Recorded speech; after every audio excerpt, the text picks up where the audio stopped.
Hello viewers, welcome to CEC lectures. I am Dr. Preeti Jagwani from Department of Computer Science, Aryabhatta College, University of Delhi. So today our lecture is devoted for representative problems of algorithm design. First of all, let us understand that what do we mean by this topic, what actually these representative problems in algorithm design are, and what is the meaning of this representative problems of algorithm design. So basically by this we means that algorithmic problem which nicely illustrates the major themes or techniques of algorithm design. So let's say we want to say that XYZ, these are the problems in algorithm design, and these problems represent majorly of majorly of all the problems which comes under the domain of algorithms. And for that, what we need to do, we need to formulate a clean and simple statement of a problem.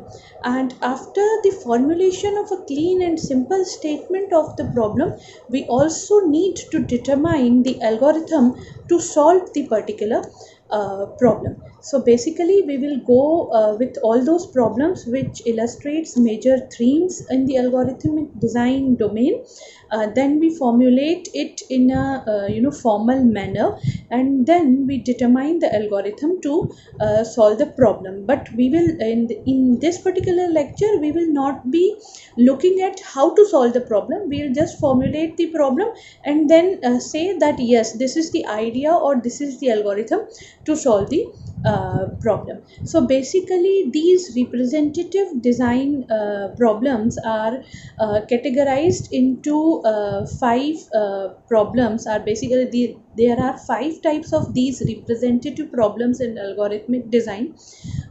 These are: one is interval scheduling, weighted interval scheduling, stable matching, independent sets, and bipartite matching. So let us begin with exploring these problems one by one. And the first one which we are going to take is your interval scheduling. So by interval scheduling, what do we mean? So interval scheduling, first of all, let us understand what is this problem is.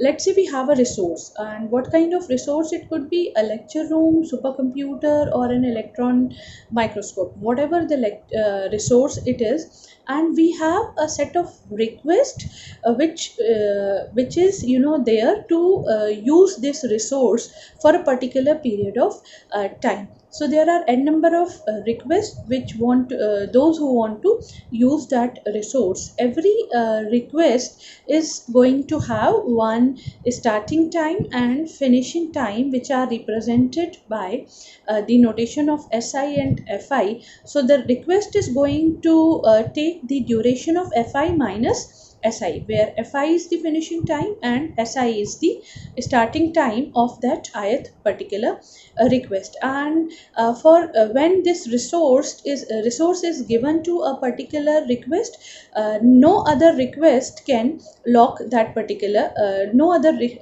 request can take that particular resource. So basically we can say resource can be used by at most one person or one request at a time. So what do we want to design? We actually want to design a scheduler which wants to accept a subset of these requests by rejecting all others, so that accepted requests do not overlap in time. So let's say for a particular time of, let's say, 3 minutes, one request is locking a particular resource, and then within that 3 minutes scheduler is not allowed to take any other request for that particular resource, so that these accepted requests should not overlap in time. And the idea is to maximize the number of requests accepted. That means we want to maximize the number of requests fulfilled. So that means it is a kind of problem in which we want to maximize the utilization of resources. So that's what your schedule interval scheduling problem is. And these requests are basically, let's say, considering the formal notation, these n requests are labeled from 1 to n, with each request I is having a starting time si and a finishing time fi, and compulsorily always si is less than fi. So that means starting time is obviously on a timeline, starting time is less than the finishing time, and it should not be equals to, it must be less than the finishing time. That means your request is at least going to take some time. And we say that to request, another concept which comes here is of the compatibility of the request. So two requests I and j are compatible if the requested intervals do not overlap. Let's say, for example, I is requesting the resource in fi minus si duration, where fi is the finishing time and si is the starting time of that ith request. And similarly for the jth request, the requested interval is f of fj minus sj, and these two requests are known as compatible if these requested intervals do not overlap. That is, either the request I is for an earlier time or later time interval than request j. The time interval of these requests should not overlap. So that in that situation we can say yes, these are compatible requests. So the idea is, or the aim or the goal of the scheduler or of the problem is to select a compatible subset of requests of maximum possible size. For example, we have n requests and we can fulfill, let's say, 4 of them or 5 of them. So these 4 or 5 of them must be compatible requests. These should be non-overlapping requests, and this number we want to maximize, that our scheduler want to be our scheduler want that resource to be utilized in its maximum possible capacity. But side by side we also be careful that these requests should be compatible. That means they should not overlap in time. Now, for example, as you can see on the screen, there are there is a timeline which is represented by arrow. So the upper set of requests, which is in the first row, is having only 2 requests. Obviously both are compatible. Then the another row is again representing 2 compatible requests. The third row is representing 3 requests, and the fourth row is representing 4 requests which are compatible and non-overlapping in time. So our scheduler wants to get this set. This is the last set, which is the fourth set having 4 requests, so that it should maximize the utilization of that particular resource. So this is what you call interval scheduling. That means within an interval we need to schedule the request, or we need to schedule the jobs in such a way so that request could be maximized, resource utilization could be maximized, and it should be non-overlapping. It should be for compatible requests. So how are we going to solve this particular problem of interval scheduling? The solution is greedy algorithm, and for greedy algorithm you need to check some other lectures which are already uploaded on CEC channel. So in this particular lecture we will just see what are the representative problems of algorithm design and what are the solutions available to solve that particular class of problem. We are not going into inside these algorithms or how to solve these problems. So interval scheduling is a problem which can be solved by greedy algorithms. Now consider, this is the first problem of this is the first representative problem of algorithm design. Now let us come to the second one. Second one is weighted interval scheduling. So weighted interval scheduling is, you can say, it is a modified version of interval scheduling. So in interval scheduling we have these I requests, or let's say n requests, and all are having same priority or same weight, or we can say each request is having let's say weight 1.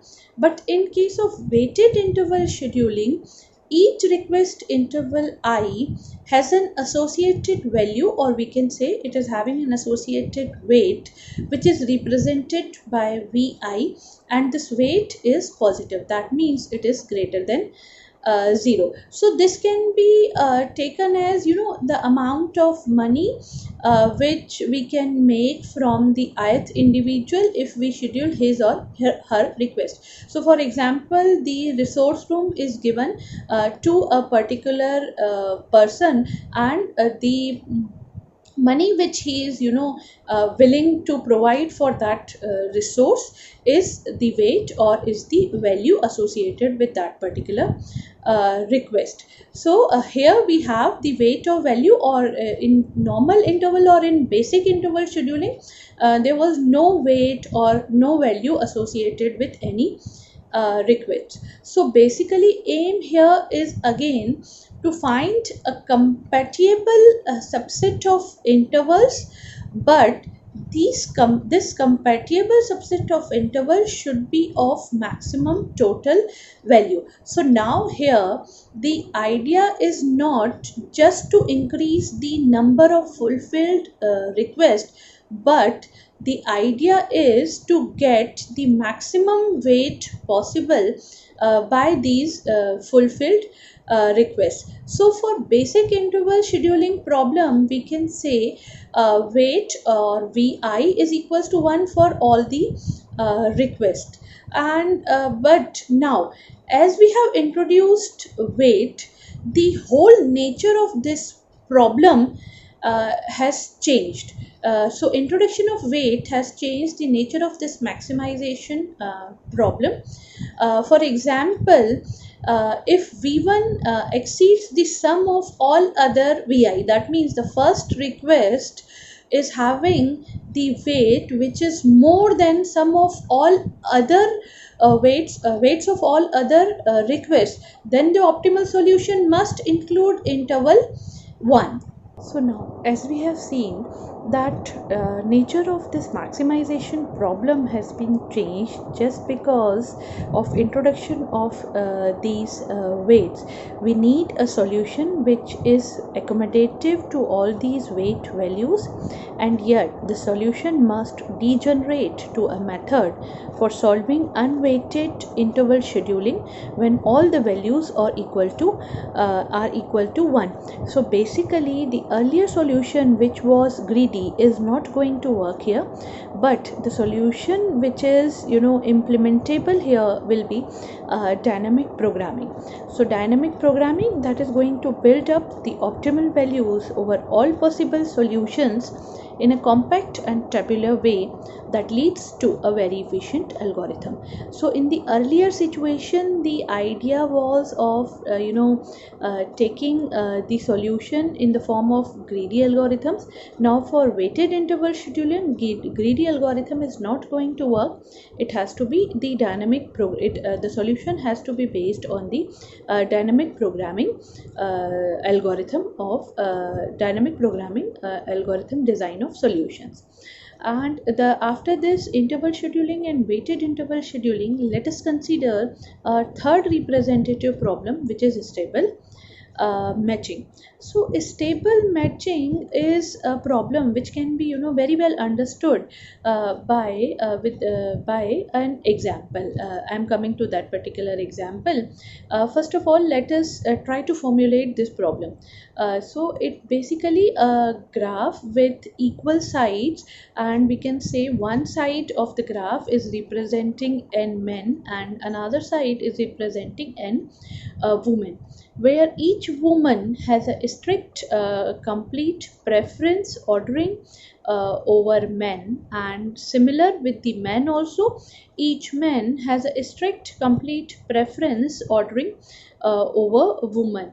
So both men and women are having strict complete preferences, and we are looking for a stable matching. So now let us try to understand what is stable matching. Formulating the stable matching in the form of text, we can say in this example, no unmatched man and woman both prefer each other to their current spouses. What does it mean?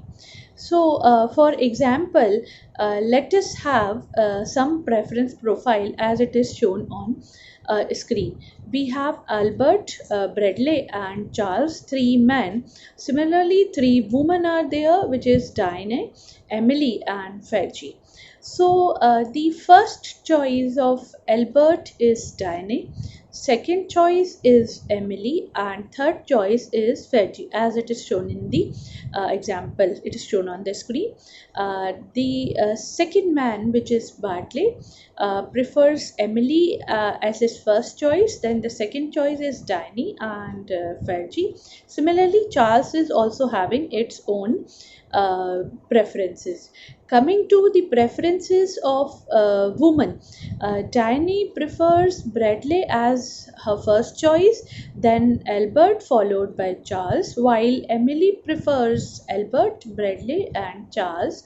While Fergie is having her choices as Albert, Bradley, and Charles. And here we need a stable matching. That's what the goal is. So, what is happening here? So, in case, let us take one matching, that Albert is matched to Fergie, Bardley is matched to Emily, Charles is matched to Diane. And similar, this particular matching is also shown in the table of choices of women. So when Albert is matched to Fergie, Bradley to Emily, and Charles to Diane, so are we? Can we say that this is a stable matching? Now see, please, what is happening?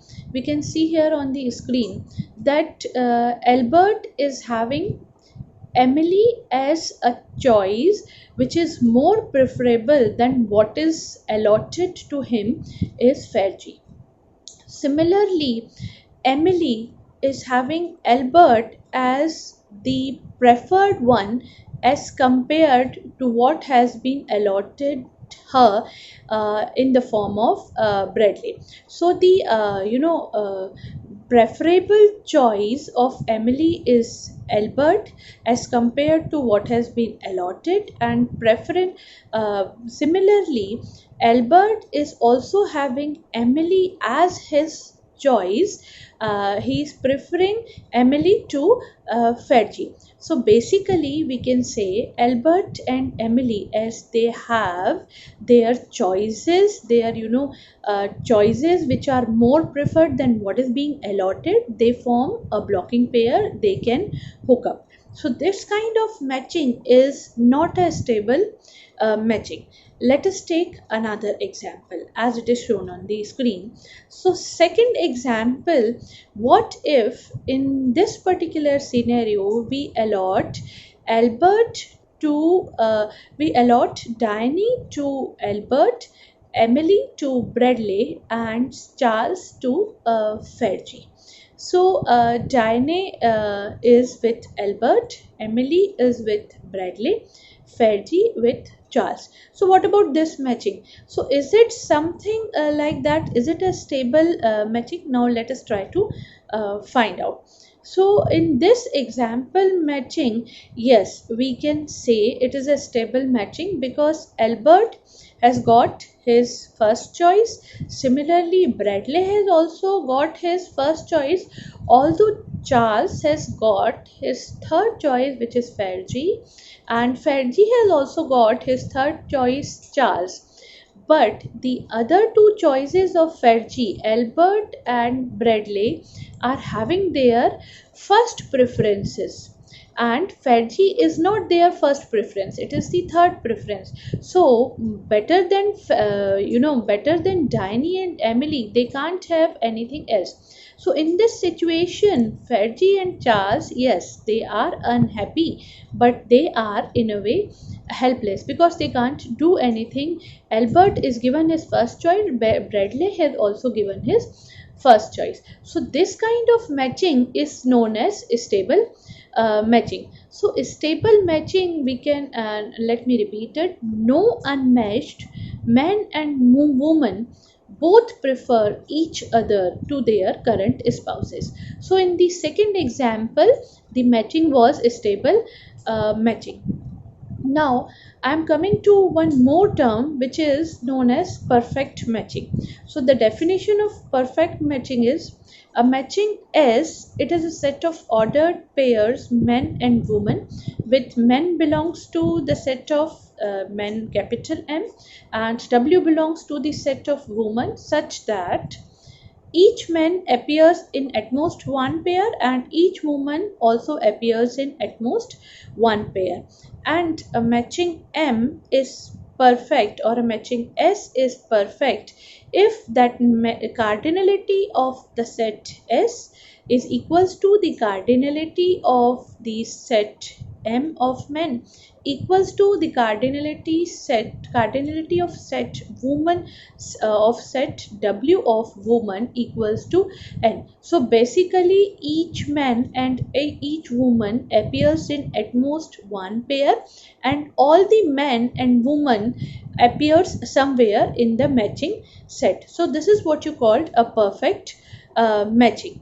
And we have, as we have defined a stable matching, we can say an unstable pair is when given a perfect matching S, man M and woman W form an unstable pair if both M prefers W to the matched woman and W prefers M to the matched man. Then that means whatever has been allocated to both, it is not the preference, but the more preferable choice for M is W and more preferable choice for W is M, and whatever they both have been allotted is the less preferable choice, so they both can hook up. If this is the situation with both, they can form an unstable pair. So in the problem of stable matching, we need to define a stable matching, which is a perfect matching with no unstable pairs. That means in this matching scenario we must not have any unstable pair. This is what you called a stable matching problem. So a stable matching problem is the problem when the preference list of n men and n women is given, and we need to find a stable matching if it exists. So this is what the stable matching problem is. Considering the practical applications of these stable matching problems, this can be one of the examples when we look for let's say we have a set of companies and we have a set of uh, uh, uh, applicants which have applied for those companies. That could be one example where this stable matching is required. Or we can say there is a set of interns and there is a set of hospitals, and we need a stable matching there. So that can be another example, which is the practical application of a stable matching. So the algorithm which is going to solve this problem is Gale-Shapley algorithm. So Gale-Shapley algorithm will give you the stable matching if it exists. So in this particular lecture we have seen what is representative problem of algorithm design is, and there are 5 of them, and we have taken a look to 3 problems of these represented 3 instances of these representative problems. One which is interval scheduling, another weighted interval scheduling, and the third one is stable matching problem. So these three problems we have seen, we have explored in detail, understood the meaning of all these problems, and we have also seen that what are the algorithms which are applied in order to solve these problems. Hope you have enjoyed the lecture. Thank you.